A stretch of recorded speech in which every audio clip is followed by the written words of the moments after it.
Okay. Good afternoon, everybody. I'm Dale Caldwell, your host for Family Business Friday. And we are honored to have someone who's becoming a friend, and I'm getting to know Miguel Lloyd, owner and CEO of Lloyd Media Group. We have become national on this call. Miguel is based in Atlanta. How are you doing this morning? I'm well, sir. How are you? Good. Looking forward to your presentation. And we're going to talk about marketing. And so as we're starting to reopen, you'll see from some of my slides from the governor, we are moving rapidly soon. In the next few weeks, we're going to open up fully or close to fully. I'm saying that it'll be the new normal with a mask. So how do you market in this new environment? How do you move forward? So we're going to learn a lot today. But let me go through, as I always do, I introduce people to the Institute and kind of set the stage as to where we are. So one, for those that don't know us, where our mission is to support, promote, and research entrepreneurship with a special focus on family and veteran businesses. We wouldn't exist without our sponsors, the TD Bank Charitable Foundation, Provident Bank, SunTrust, which will soon be known as Truist, CIA and J are our main sponsors, and we have a lot of supporters. Our programs include our student entrepreneurship programs that we've been doing for 30 years. We're part of, we have something called FDU Pitch, and then part of the state university pitch, where we help budding entrepreneurs develop business plans and possibly get some funding for their business plans. We have a Family Business Alliance. Again, it's been around about 30 years, where we work directly with family businesses to help them with coaching, as well as some informative sessions, as well as mentoring and consulting. We have the Family Business Awards. This year will be our 28th Family Business Awards, so we're excited about that, where we honor the best family businesses in New Jersey. We have a program called Veterans Launching Ventures, which is going on now. It's a national program that goes on about 4 times a year, where we help veterans or immediate family members of veterans develop a business plan so that they can become entrepreneurs. And we have a small business series in which we have some amazing speakers. That's been around about 5 years. Just a little more about these, but one of the things that we're most proud of is last year we started something called Family Business Week. And as you know, American Express has the Shop Small Saturday. We believe that family businesses, which are largely about 80% of the global economy, are so important that every day people should identify and support a family business. But during this week, which is the 4th week in October, right around when we have our Family Business Awards, we want people to identify and support and celebrate a family business. I had pizza, my daughter and I had pizza, and we went to a place and asked if they were family businesses. They were so proud that we would ask them that question. And we've started something called Shop Family, where people can buy cards, gift cards, to really support businesses. I have a TV show called Family Business World, which airs on rvn.tv every Thursday from 10 a.m. to 8 p.m. We're looking for new family business guests or people who serve family businesses. So if you have some recommendations, let us know. The best way to reach us is at Rothman, ROTHMAN, @fdu.edu.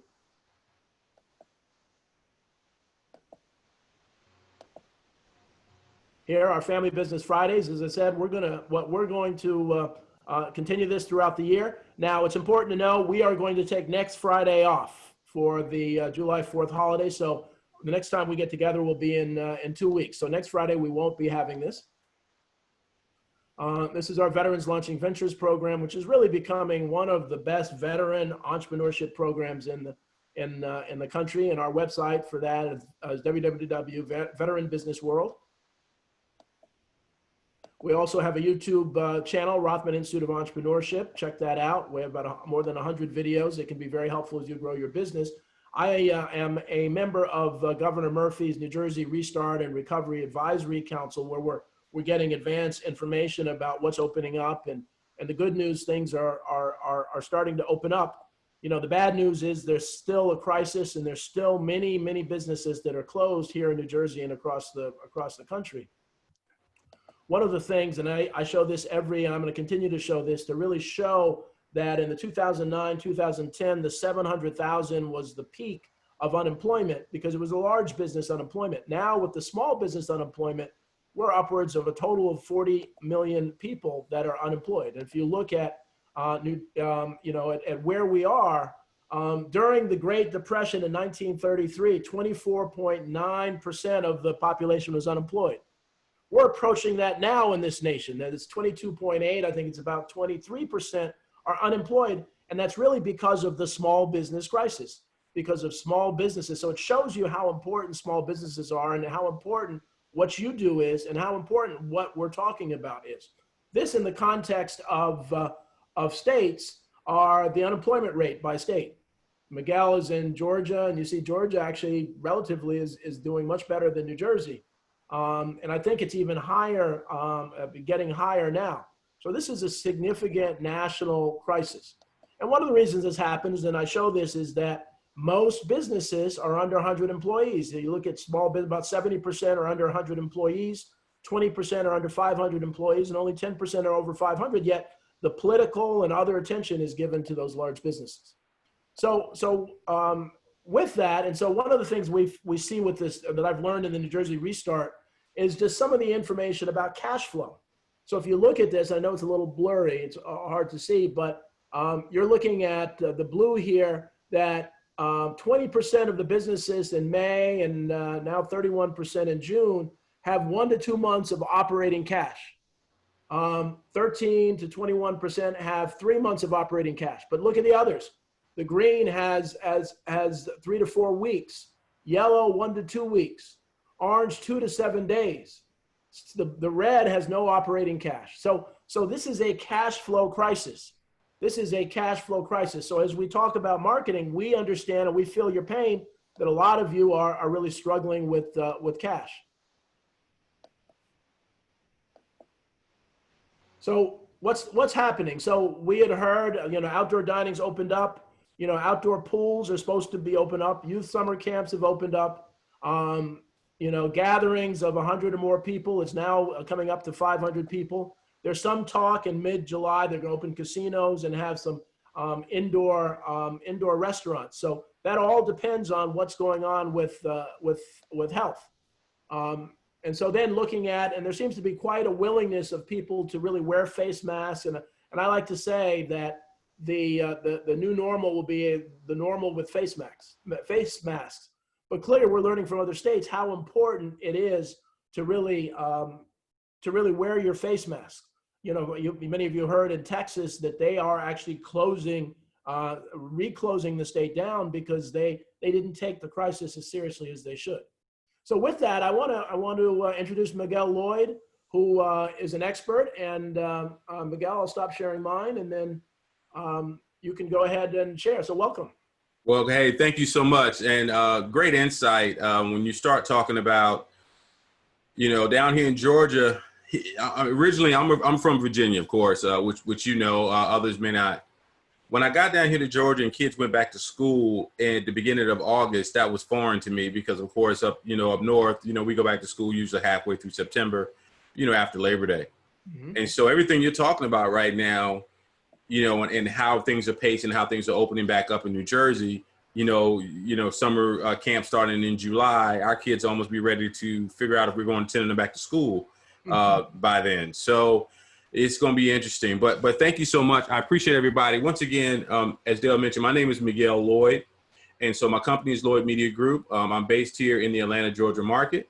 And so today we're going to talk a little bit about marketing, but we're going to talk specifically, we're going to talk about marketing strategies for small businesses, but we're going to talk specifically about social media and how to build your social presence. Because in this day and age, we have to continue to run our businesses. And as we see what is going on currently, you just have to be able to be nimble. And so what we know with what we're doing here with these events, this event is happening every Friday. I'm on webinars and events and Zooms, 3 or 4 times a week because this is the new normal. So we might as well get used to it. And so hopefully today I'm going to try to help you out with that a little bit. Hopefully we'll open the floor and have a few questions on how we can implement some of this stuff in our business strategies. Wonderful. So as we talked about, we're going to talk about building your social presence. Let's start off and talk about the history of modern communication. So most of us on this call remember what this is, right? Remember when actually television used to go off And you know, at the end of the day, 2 o'clock in the morning, we get the national anthem and the eagle flying, and TV would turn off. But you know, and then some of us who remember some of these apparatuses, the TV, the computer, the answering machine. But in this day, and even that long thing with that red cord there called a telephone that came out of your wall. Well, you know, when we look at where we are today, all of those are in these phones that we carry around in our pockets now. We have the ability to be touched and to touch people at an amazing rate that as marketers, it is something that really has changed the game tremendously over the course of the last 10 to 15 years. All content is now digital. Dale mentioned in his presentation earlier, he told you about all the platforms where he can be reached, where the organization can be reached via YouTube, Facebook, but you name it now. We're at a point now where all of this content that we want to watch, you know, a lot of people are becoming cord cutters because the bottom line is we went from clicking the remote to being and chasing clickbait. And so that's who we are. Everybody's trying to reach us now. And so as we are as consumers, we need to learn how to operate as business leaders and take advantage of that as well in the way our business practices are. So let's talk about influencers. So, you know, you look at some of the people here on our screen. We've got The Rock, we've got Taylor Swift, Kim Kardashian, LeBron James, Gary Vee, who a lot of us in the business community know who Gary Vee is. All of these folks have an incredible ability to reach millions of people simply by picking up their phone. And it's simply, you know, one thing people I think people are learning more and more now. Kevin Hart and The Rock aren't the biggest movie stars in the world because they make amazing movies. Their movies are okay. They're entertaining, they're fun. But what they are incredible marketers. These two guys are really, really solid marketers.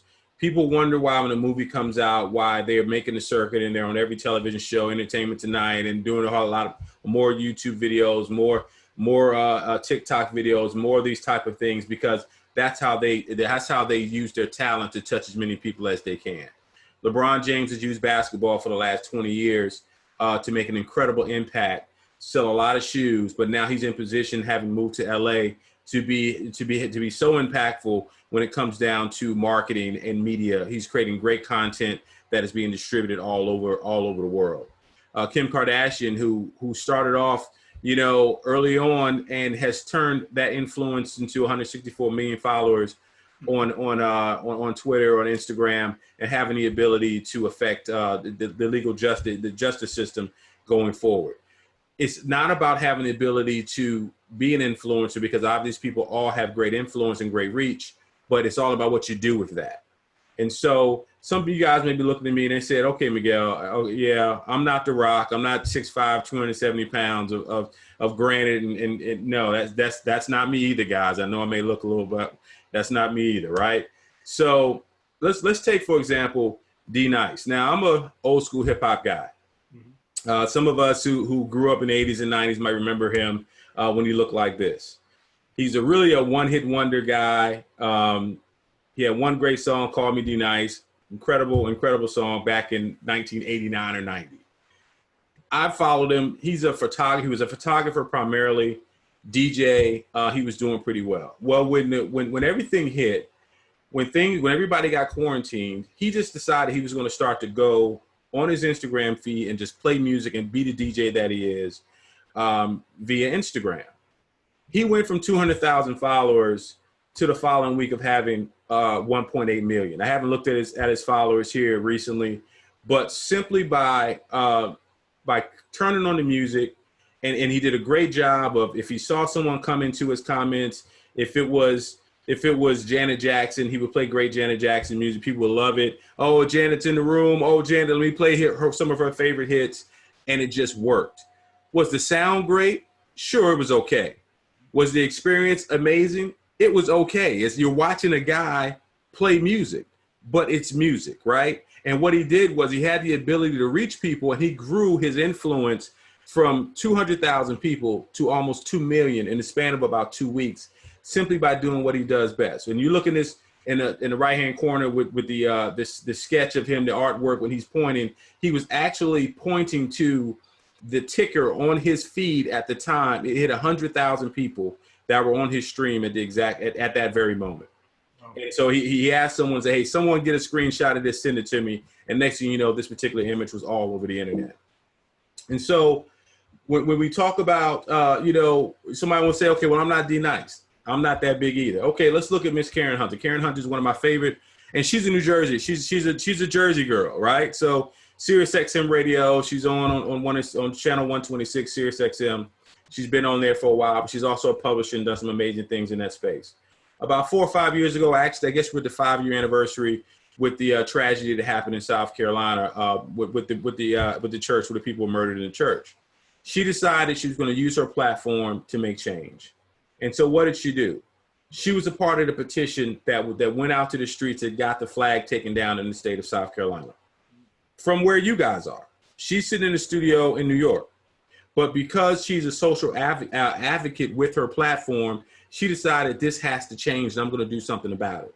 And so what she did was she used her influence to activate a tremendous market, put pressure on the politicians in South Carolina, all the way from New Jersey, all the way from New York, and made change all over the country, especially in South Carolina. Because of social media, I honestly believe that these two gentlemen are the most powerful leaders in the history of the world. And I want you guys to follow me. I don't care if you're talking about George Washington, Martin Luther King, you name it, Gandhi, you name it, Hitler. Imagine if Hitler had the ability to pull out his phone and communicate at the drop of a hat back during those times.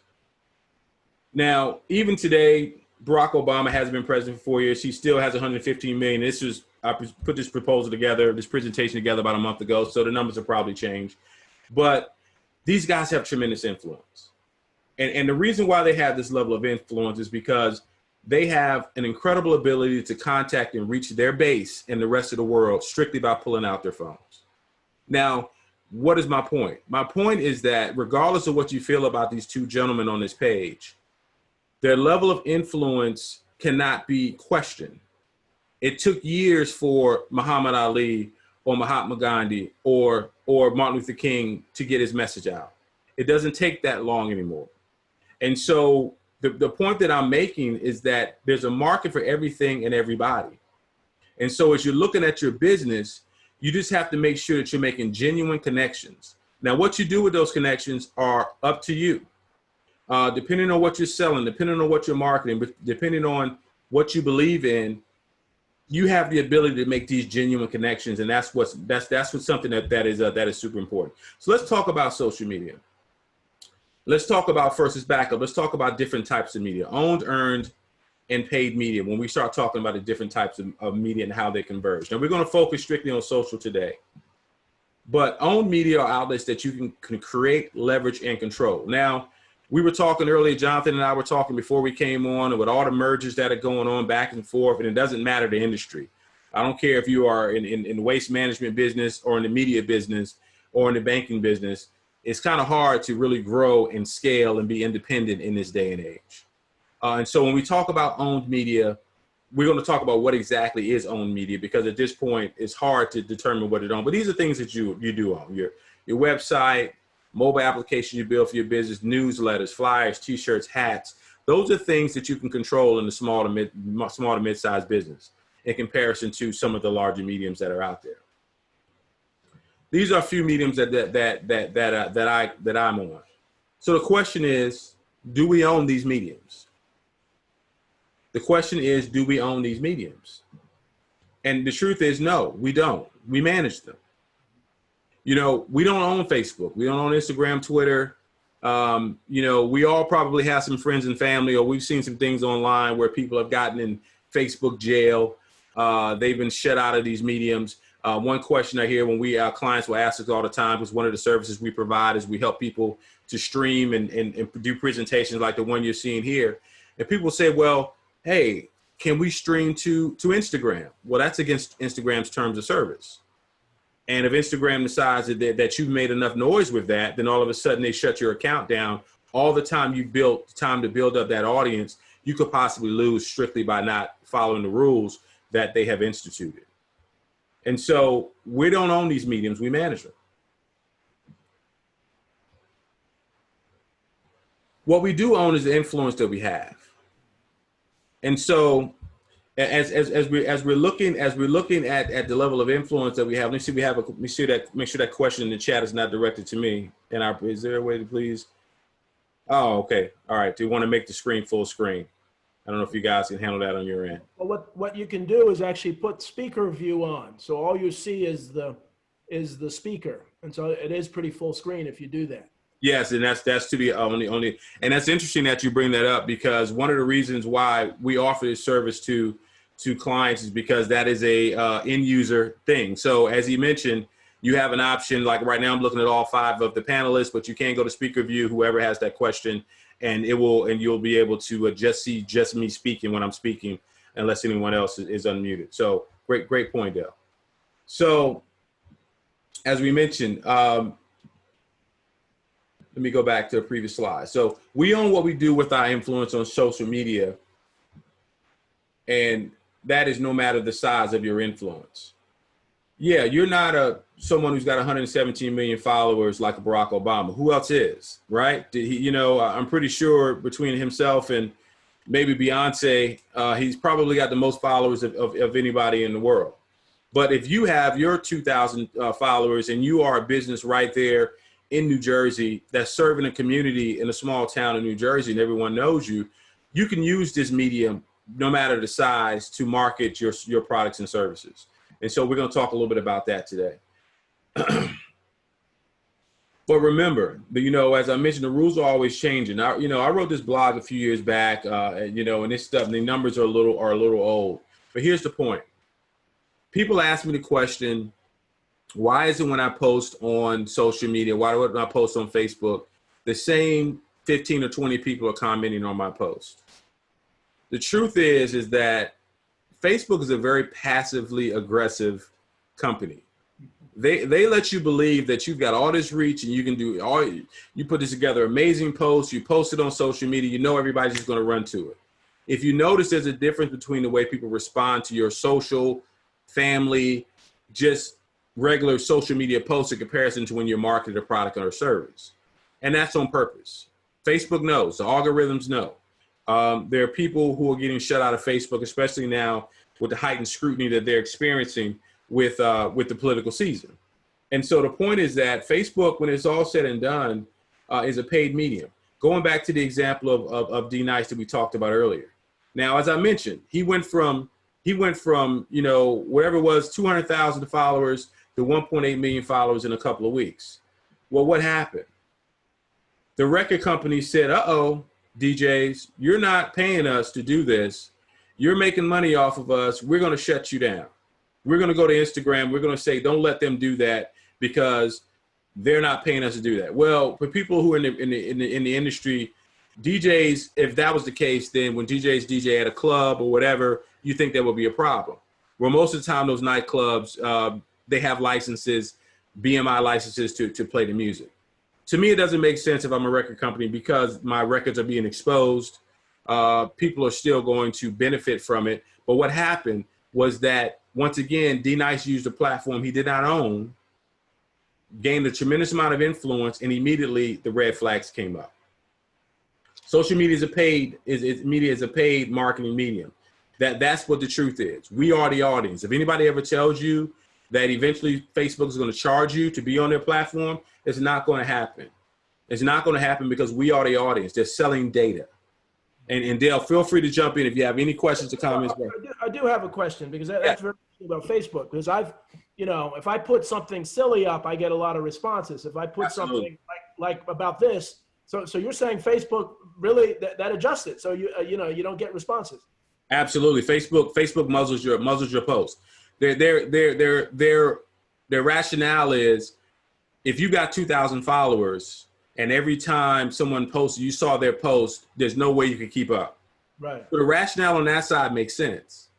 But if I post something about this event, not as many people are going to see it because obviously this is a business event that we have and there's a potential commerce coming through. But what will happen is that they'll say, oh, this post has the potential of reaching 85% more of your followers if you give us $10. Right. So it's very passive. It's a very passive sale.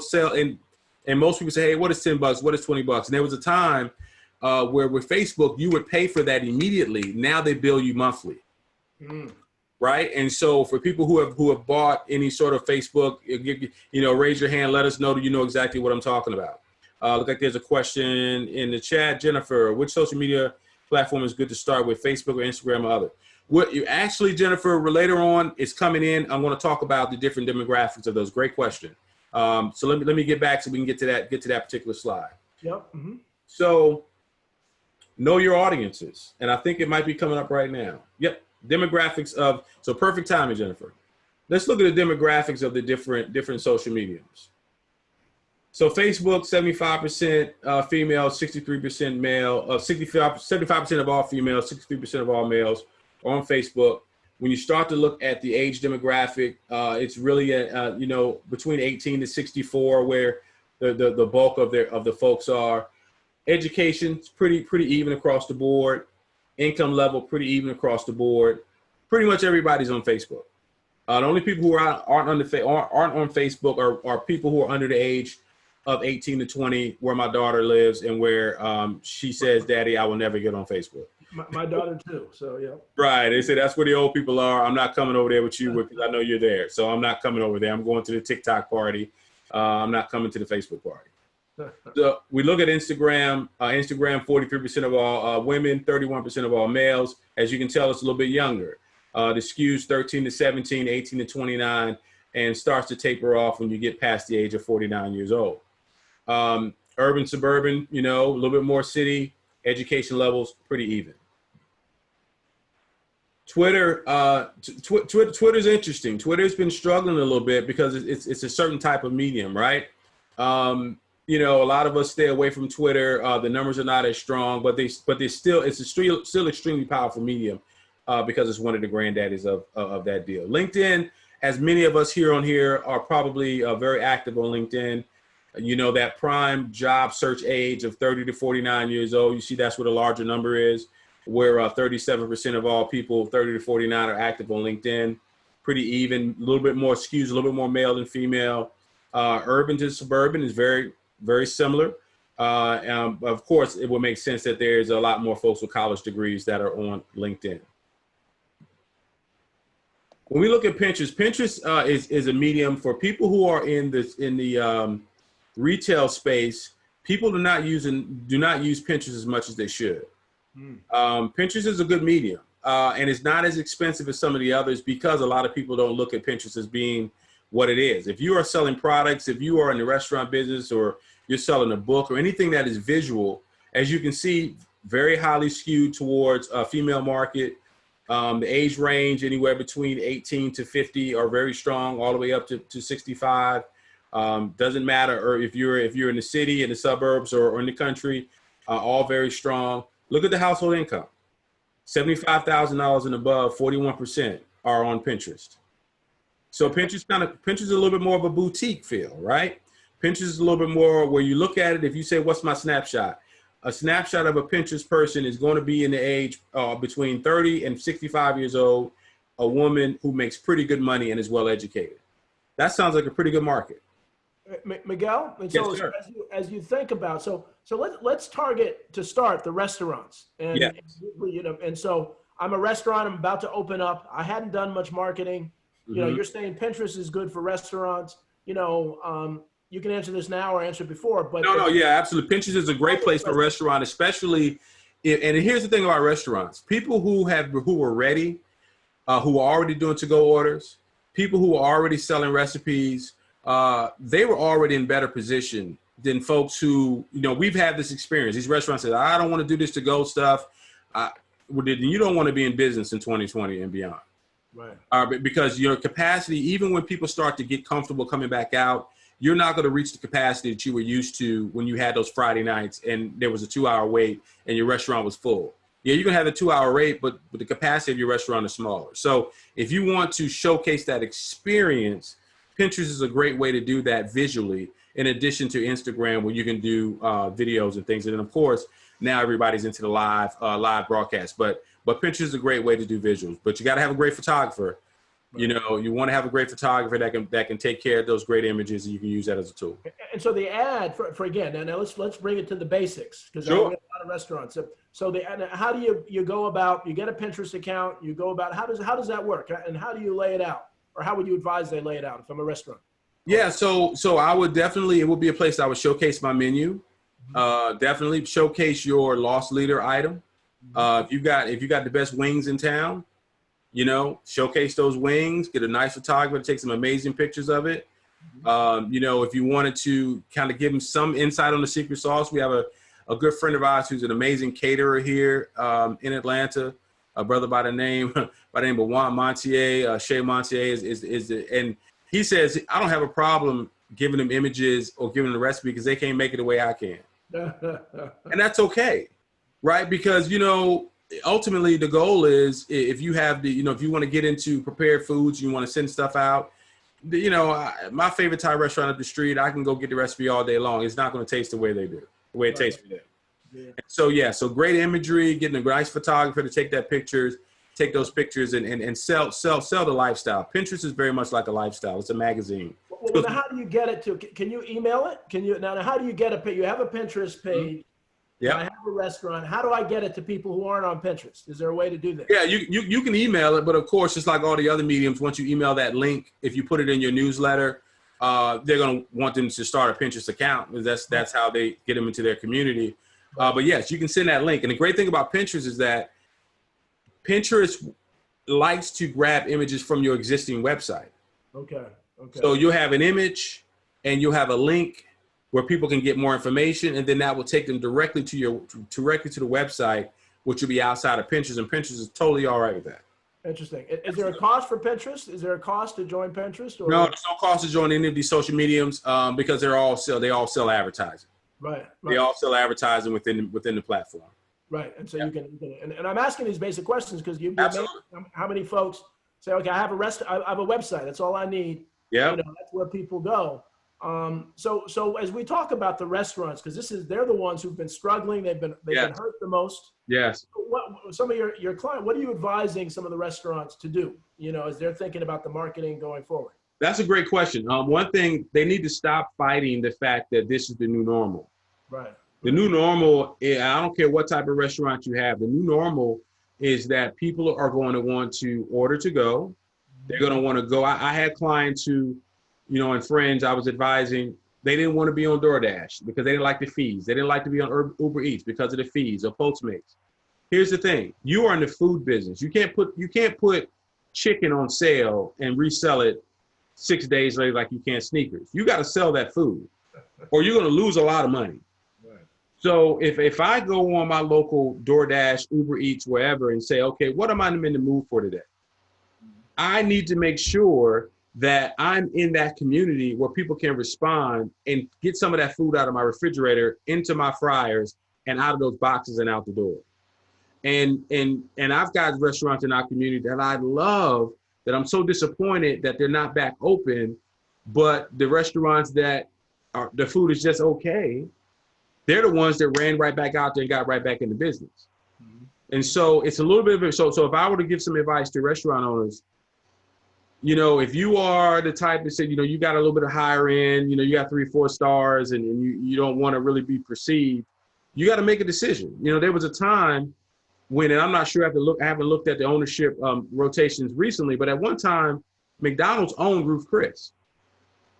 So, and I don't know if you guys have Ruth Chris Steakhouses in New Jersey up top. Absolutely, yeah, absolutely. Yeah. So McDonald's owned Ruth Chris. So you bring out those amazing steaks and those 500-degree plates, great experience, but those 99-cent hamburgers were backdooring and supporting that beautiful $100 steak.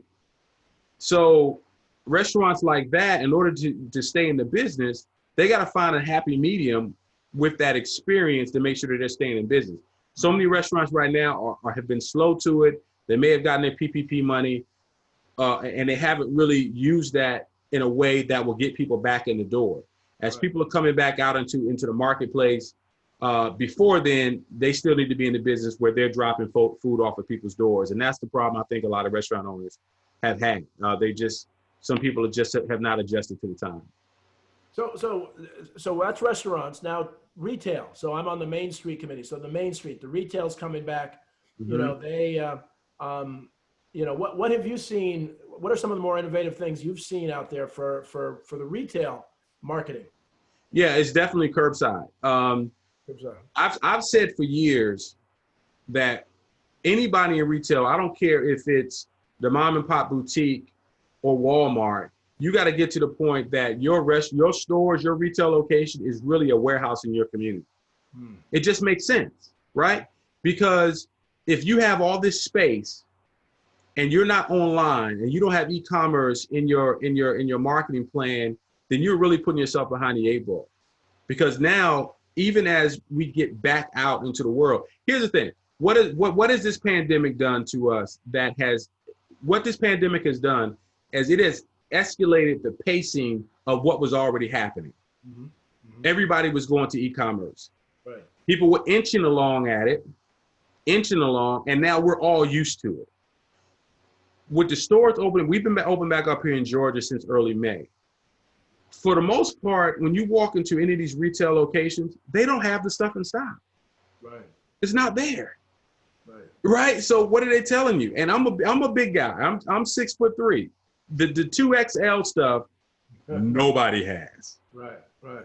So I might as well go back home, grab my phone, order it online, and have it sent to the house. So if anybody who's in retail, you have to position yourself now. You have Square, you have Shopify, you have WooCommerce.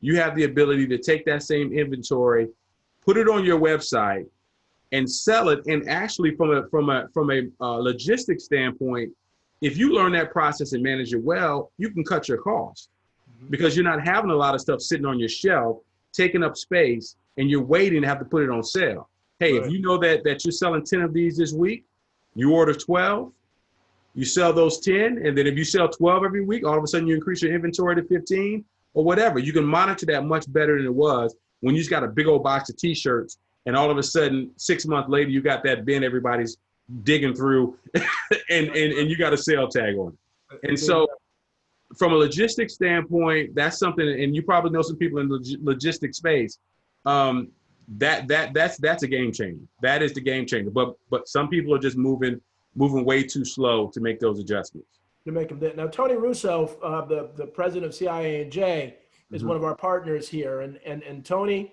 any questions that you've heard from your members about marketing or anything? No, thanks, Dale. And Miguel, great information. I mean, you hit the mark right on the head. I guess the question for you, because so many of our members now, and we represent all business sectors, a lot of them are all working remotely. What would you say about traditional mail and marketing the old-fashioned way? And for example, we produced a business magazine, and we just digitized it last month. Yeah. And we also print it, but would you give a thumbs up on traditional mail as a way to market?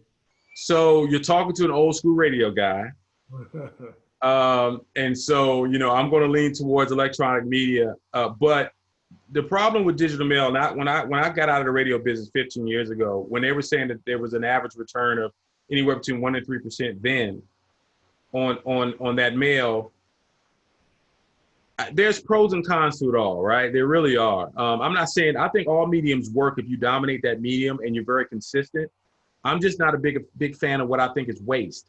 And I can just, I can look on my desk right now and see stuff that was mailed to me that I'm just like, they're going to mail me 5 more of these in the next 3 weeks. And I'm still not going to buy anything. Yeah. But what's going to happen with me is that if I'm on someone's email list and I get those emails of Bed Bath & Beyond and I'm ready to go buy some towels, I'm just going to go to my email. But it depends on your market. So I guess I'm kind of dancing around it. I'm not a huge fan of direct mail because of the cost that's associated with it. But what I also understand is that in small communities and for a demographic 45 plus, it really works.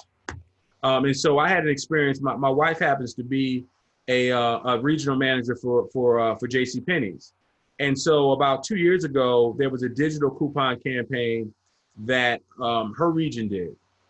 It worked well, but it was done via text messaging and the coupons were digital. And imagine if that becomes the norm, which it has become, how much that's saving you in cost. Because everybody's got a phone, everybody's receiving text messages, everybody's got their phone in their pocket. I'm not walking around with this in my pocket.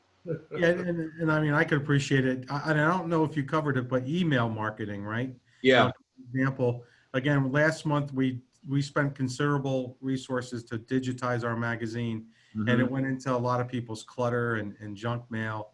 And so I think information everybody's on information overload. They are. Email is still strong, but to your point, the email platforms are cutting a lot of that out.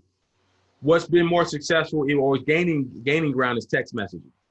The text message process, and then what you do is you link it back to your website. Ultimately, the goal is to link people back to where you can control how the information is disseminated to them, which should be on your website. Once you get them there, you can upsell them to whatever it is you're trying to sell them, because now you got them in your community. Yeah, no, good point. Thank you. Good question. But let me bring it down some. So the text messages, I mean, that's great. I mean, I tell my friends to text me because I don't get emails. I get so many emails. How do you make that work? How do you make the text messages? How do you get it? You ask people for it? What's the process that Tony might use for text messaging? Yeah, so, there's an opt-in process, whether you're using MailChimp or Constant Contact or Infusionsoft, some of these other mail services, you can have the phone number and you give people that text option. Here's the thing, people don't want so much to have their phone ring, but they'll check a text message. Yeah. I think the last number I saw was about 85% of all text messages are opened. Mm-hmm. That number is nowhere close when it comes down to email.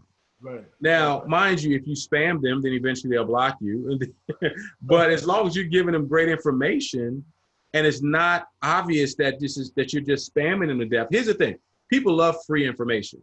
If you are in the finance space and you are helping people with information on how to get the PPP loan or that's the type of stuff that people say, oh, I like these people. Mm-hmm. And then all of a sudden, when you have a small sales message there, they may click on that link, and then you have an opportunity to engage. Right. You even think about it now. Who of us here would have thought we would ever have the ability to get a big old huge coin and go in a parking lot and go get your car out of a vending machine? Right? Like whose imagination came up with that? And now Carvana has turned the used car business on its ear. The whole standpoint of coming at someone as a used car salesman and just going hard with people, it doesn't work like it used to. People don't want to be sold. They have access to incredible amounts of information. And so by the time they come through, they know what their finance rate is. They know how much what size of car that they can buy. You're really just almost, you're just making a transaction for the most part. Right. In that scenario. So everything works. You have to be consistent, but here's what we know as marketers. It's not like it was when I was in the radio business. We had to wait 90 days to get the numbers to tell us how effective a radio station was doing. Right. Folks come out here, they do campaigns, hashtag, okay, I can study this and say, I had a return a click rate on this particular campaign, and we're going to do that again almost in real time. Right. Go ahead. We have a question about text messaging with B2B, business to business. Yes. Does it work as well for that, or is it really more a retail thing with text messages? No, it can work B2B, but in the B2B scenario, you have to be willing to give, and then receive. Mm-hmm. Mm-hmm. We as business people, we're all pretty savvy, right? We're selling, so we know when we're being sold. So then you have to say, okay, if I'm a business person and I'm a banker and I wanted to sell the potential loan products, then I need to share information and then help people to make a decision, not just sell them just outright. So when it comes down to business and texting, I'll be honest with you, it works better in retail because it's transactional. 40% off of dinner tonight. Perfect. I'm in the mood for Italian. Sure, I'll take 40% off my dinner tonight. But you say 40% off of a loan and you're like, what's the catch? Right. Immediately, because we've done enough home loans and car loans or whatever and said that number doesn't look right. You're trying to get me in, rope me in.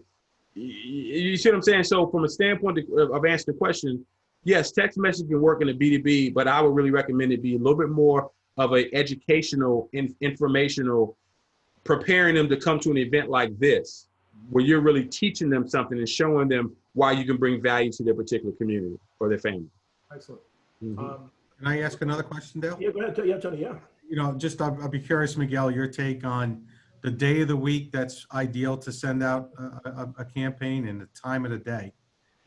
Yeah, we actually, my partner, we have a program called Reset Sales and Marketing.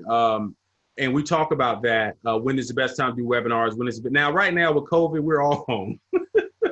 but before we were all locked in, you know, it's usually Tuesday through Thursday, anywhere between having your webinars between 10 and 1 to whatever time zone that you're in. For example, if you are in Jersey and you do have some clients that are in LA, you don't want to have your webinars at 8 in the morning. It's 5 in the morning for them. You know, so if you have a webinar at 2 for them, that's 11. Now that might be close to lunch, right? But right now, you know, people are home and they're pretty responsive. You'd be surprised. Evening events are working pretty good too. Right.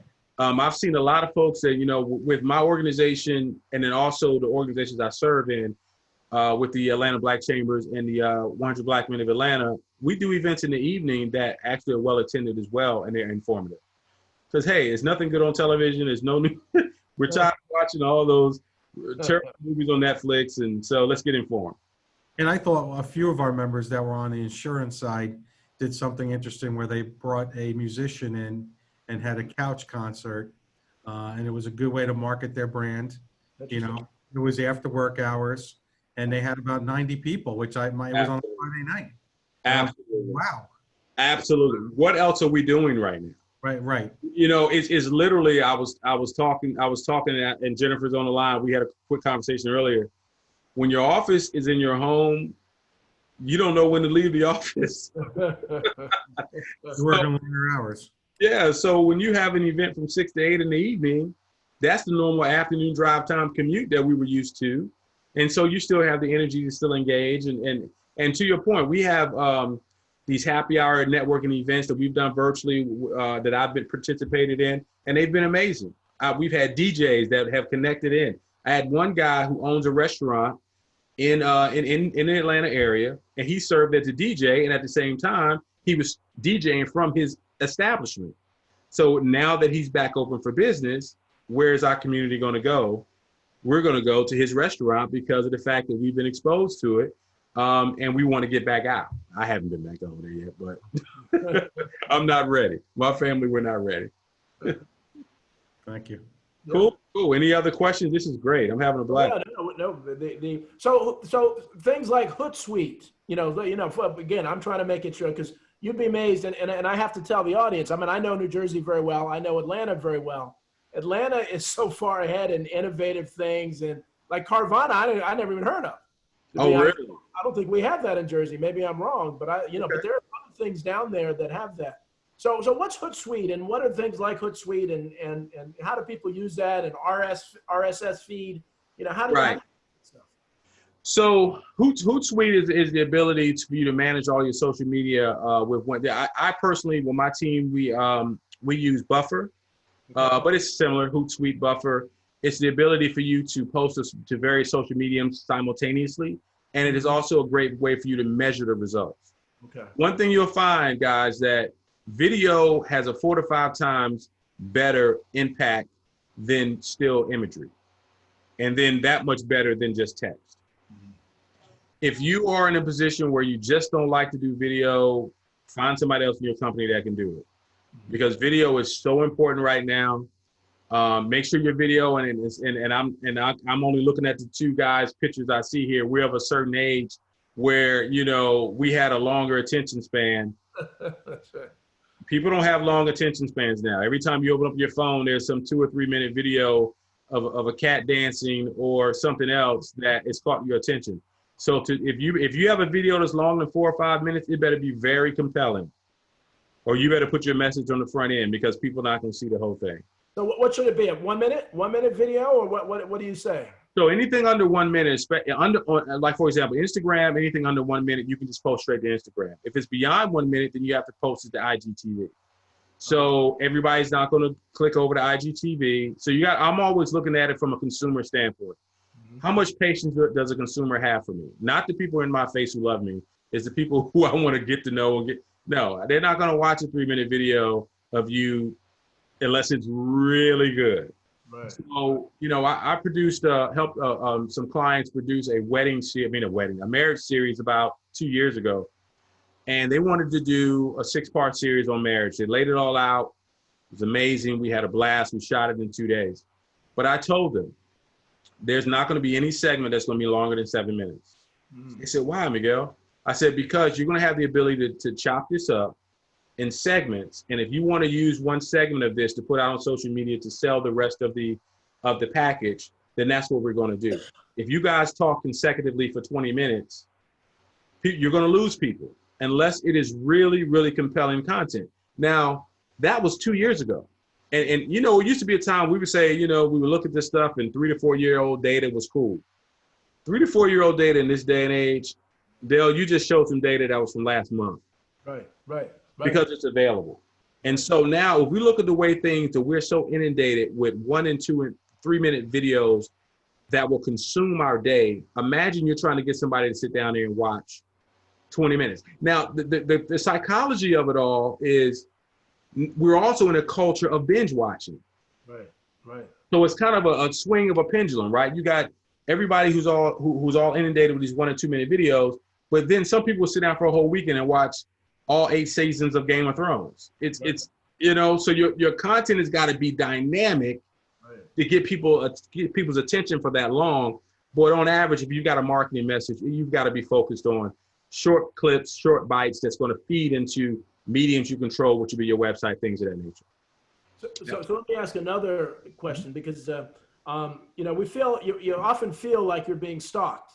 If you go on a website and you I looked up, some Roger Federer tennis shoes. Yeah. Every time I go on, on Gmail,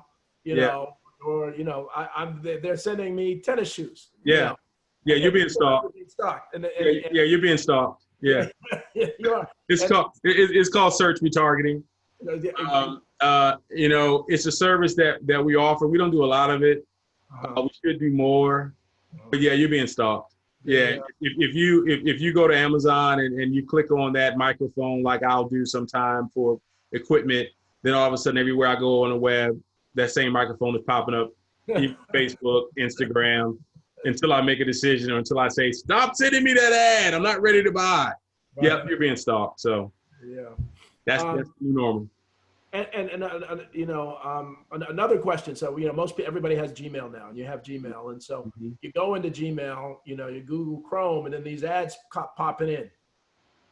Is that, and it's annoying. I mean, I don't know why they do that, because I'm not gonna buy from anybody that does that. Is there any marketing benefit of that Well, yeah, it's a marketing benefit in that eventually you're going to relent is what finally you're just going to say, all right, what is it you're selling? Me personally, I just have this thing about Google. I think they're just too aggressive. Right. They make you get a Gmail account. There's some websites that won't work or they only work on Chrome. Right. Stuff that's just like, okay, dude, I'm trying to I want to make my own decisions on how I want to move. So yeah, Google will, and I still have a Yahoo email address that I never check.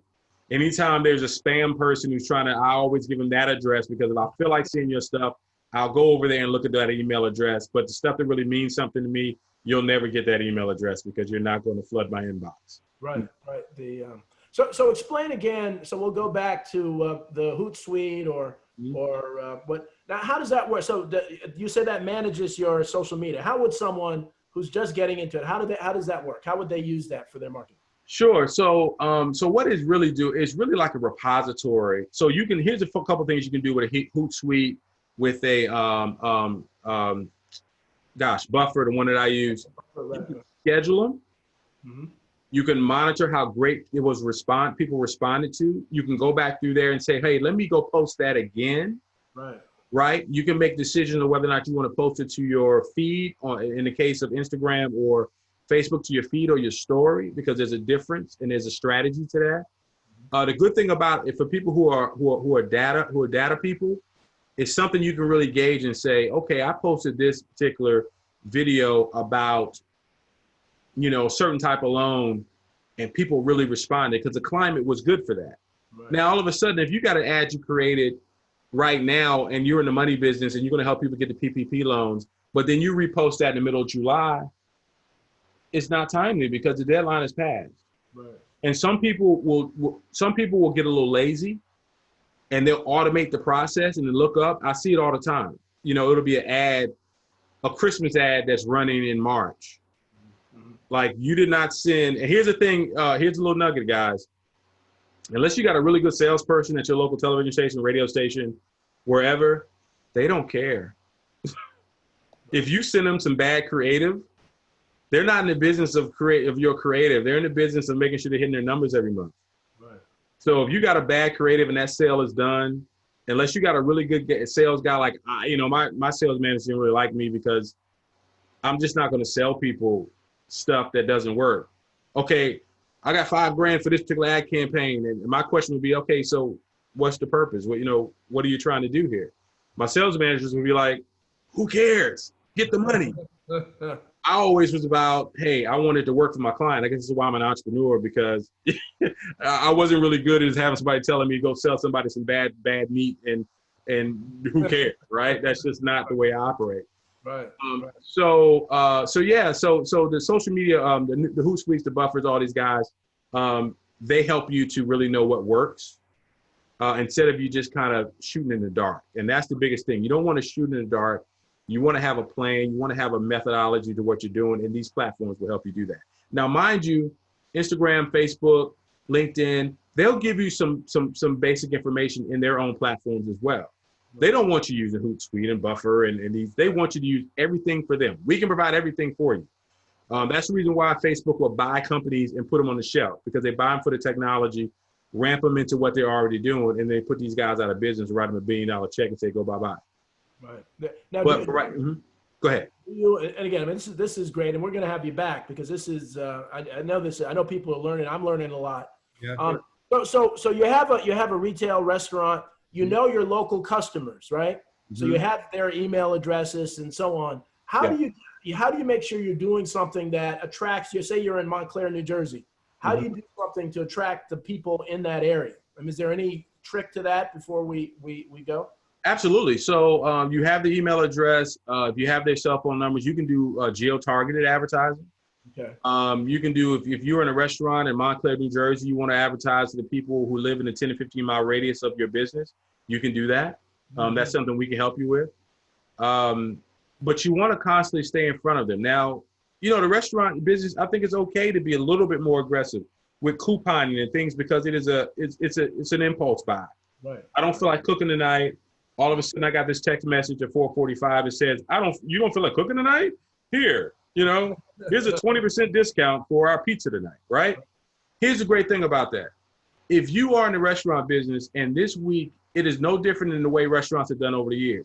Why do restaurants say, okay, what is your special of the day? The special of the day is based on, I may have gotten too much fish today, and all of a sudden, now this fish is the special of the day. Because in 48 hours or 24 hours, it's got to go. So I'm going to sell it at a good price. Here's the thing. You can put a campaign out immediately. If you know people love to come to your restaurant on a Thursday night, 11 a.m., 11 p.m. or 11 a.m., 1 p.m. on that afternoon, you look in your refrigerator and say, we got a lot of chicken left. We need to get an ad out really quick. Now, you got to have somebody who knows what they're doing. Right. You know, who can put some creative together for you real quick and get it out. But for the most part, obviously, you don't want to fly by the seat of your pants like that. But it happens. It happens. Sometimes you got to put stuff on sale because if you don't want to lose money. You want to make sure that you are moving that product. Well, and again, these things go so quickly. How do people get in touch with you, Miguel? If you're in Atlanta, but you still will work with people. How do they connect with you? Absolutely. My email address is Miguel, and I'll put it in the chat, Miguel@LloydMediaGroup.net. Okay. My website is LloydMediaGroup.net. Okay. And then I don't think I have. I may have. Let me look on here. I think I have a slide with my contact information on it. Let's see. And I'm glad we. I love to get into dialogue more than just talking. Okay, so here's my contact information on LinkedIn. That's my buddy, my business partner, Robbie Golry. We do these reset sales and marketing events, and we did a 6-module web series on this. I can drop you guys a link in that if you guys want to get access to that content. Now I'm a little biased because I gotta drop back. I gotta bring this picture in now. This content actually is a little old, but it is on our website. This is my wife, Tracy Lloyd. Tracy is, and she actually is in here off screen. So you can just say hi. Hello, everyone. Hey, how you doing? Right here, you know. Good to see But she's pretty amazing. So if you ever wanted to have someone who has ran, multi-million-dollar operations, right now she's the district manager for all the JCPenney's in the state of Georgia. Military chick. She went to school up there near you guys, a little school called the West Point Military Academy, USMA. So she's pretty dope. I kind of married up, guys. If you, you're honest. So if you ever wanted to, she's got this presentation, Big Box Operations for Everyday Businesses. If you guys are interested in hearing her do that presentation, she'd be available for that as well. So yeah, so that's the way to reach me. I would love to help you with anything, and whether it be social media, overall just marketing strategy. If you want to get into some media planning and buying, I got 25 years experience in that space, and I would love to be able to help you guys. Yeah. But rest assured, with us, we so care so much about our clients. It's not just about just churning. Okay, it is. When anybody ever asks me, well, how much does it cost to do X? I kind of exhale first because I'm not good at just saying what you're asking for is going to cost X, because that's just not the way that it works in the marketing space. Yeah, absolutely. It's not. I need to know what you need, what you're trying to accomplish before I start throwing numbers out there. And the bottom line is it's all about making sure we're getting results for you guys as clients. Well, man, thanks. We're at time. We try to keep it end it at 1. The one comment I'll leave, they say, great presentation, and you are a smart husband. So yes, I am. So thank you all very much for coming. Remember, next week we won't have it, but we'll have it the next week. Tony, Jonathan, Justice, Christina, Sue, thank you all very much. Have a wonderful holiday, and I hope this was helpful. Thank you. Appreciate you, guys. Thanks for the opportunity. Thank you, guys. Thank you, Miguel. Thank you. All right.